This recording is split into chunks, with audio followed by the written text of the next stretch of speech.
Hey guys, knowledge hunger में आपका बहुत स्वागत है। शुरू करते 4 जुलाई का करंट अफेयर्स। देखो, 2020-21 का जो एक डेटा रिलीज किया गया वर्ल्ड बैंक के द्वारा, जो ये कंट्री को क्लासिफाई करते हैं बेस्ड ऑन इनकम लेवल। तो इसमें क्या किया गया कि जो नेपाल था उसको हायर कैटेगरी में लाया गया, यानी नेपाल का इम्प्रूवमेंट हुआ है उसके रैंक में। अब ये बन चुका है लोअर मिडिल इनकम कंट्री। ठीक है, और आपके इन्फॉर्मेशन के लिए बता दूं, इंडिया भी लोअर मिडिल इनकम कंट्री है। इसी तरह Sri Lanka upper middle income country से ये डिक्लाइन होकर लोअर मिडिल इनकम कंट्री में आ चुका है, राइट। सो श्रीलंका के रेटिंग में डाउन हुआ है, जबकि नेपाल के रेटिंग में इजाफा हुआ है। बात करें इंडिया की, तो इंडिया की रैंकिंग पहले भी लोअर मिडिल इनकम थी और अभी भी सेम बनी हुई है। आपको बताना है कि लोअर मिडिल इनकम के लिए, ठीक है, इनकम इकोनॉमी के लिए GNI जो है वो कितना होना चाहिए, gross national income. So according to World Bank ये होना चाहिए 1036 से लेके 4045 US डॉलर तक। देखो, बात करें क्लासिफिकेशन की, तो ये वर्ल्ड बैंक के अकॉर्डिंग जो इकोनॉमी है वर्ल्ड का, ये 4 कैटेगरीज में क्लासिफाइड करते हैं। Lower income country, lower middle income country, upper middle और हायर इनकम कंट्री। ठीक है, इनका जो रेंज है वो, अगर किसी कंट्री का GNI यानी ग्रॉस नेशनल इनकम 1036 से 4045 यानी इस रेंज में आता है, तो वो कहलाता है लोअर मिडिल इकोनॉमी, ठीक है, या कंट्री। और इससे कम है, इस वाले रेंज से कम है, तो वो लोअर इकोनॉमी कहलाएगा। इसी तरह इससे ज़्यादा यानी कि 4046 से लेकर 12535 12535 अमेरिकन डॉलर है GNI, तो वो कहलाएगा अपर मिडिल इकोनॉमी। और जिनका इस रेंज से ज़्यादा होता है, 12535 से ज़्यादा GNI होता है, वो कहलाता है higher economy, higher income country, right.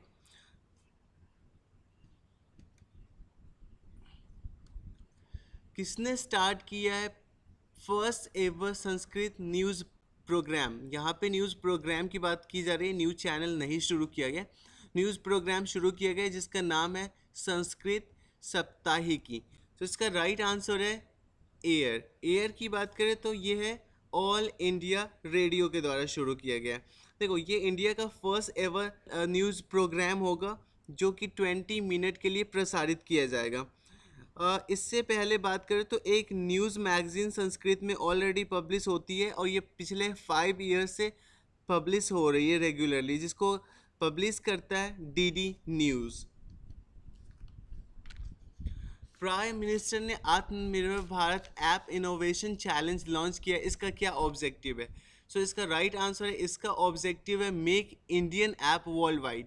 देखो, अभी बहुत सारे प्राइवेसी और सिक्योरिटी इश्यूज आ रहे हैं चाइनीज़ ऐप्स को लेके और फॉरेन अदर ऐप्स को लेके।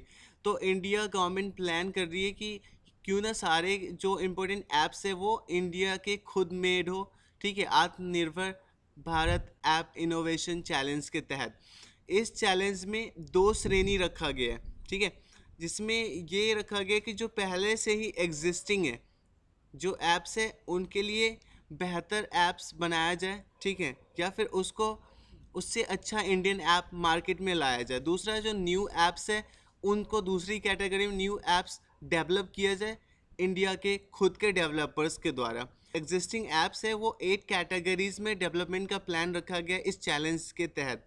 फर्स्ट है e learning, second news, third health and wellness, fourth social networking, fifth office productivity and work from home based application, and next है entertainment and last है business।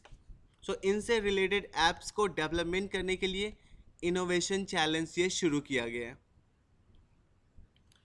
Mumbai based Quidich innovation lab private limited, right, ये मुंबई की एक company है जिसने announce किया है कि उसने सक्सेसफुली कंप्लीट किया है first no permission no take off यानी NPNT कंप्लायंट ड्रोन फ्लाइट। तो ये इंडिया का first ever NP complaint drone flight था। आपको बताना है कि जो मिनिस्टर ऑफ सिविल एविएशन है, क्योंकि जो ड्रोन्स होते हैं ये सिविल एविएशन मिनिस्ट्री के अंतर्गत आता है, राइट। तो सिविल एविएशन मिनिस्टर कौन है? तो इसका राइट आंसर है हरदीप सिंह पुरी। देखो, ये ड्रोन्स के लिए ना डिजिटल स्काई प्लेटफॉर्म लॉन्च किया गया था कुछ दिन पहले, जिसमें डिजिटल स्काई पोर्टल पे जो माइक्रो लेवल के ड्रोन्स हैं उनको रजिस्ट्रेशन करवाना होता है, जबकि जो नैनो लेवल्स के ड्रोन्स हैं या उनको रजिस्ट्रेशन करवाने की ज़रूरत नहीं होती। ये रजिस्ट्रेशन होता है डिजिटल स्काई पोर्टल पे। बात करें तो जो इनके लिए ड्रोन्स के लिए जो रेगुलेटरी बनाया गया था वो आता है Directorate General of Civil Aviation, जिसके डायरेक्टर जनरल है अरुण कुमार। 5 जुलाई को सोशल मीडिया सुपर ऐप जिसका नाम है एलिमेंट्स लॉन्च किया गया है किस कंट्री के द्वारा? सो इसका राइट आंसर है इंडिया के द्वारा।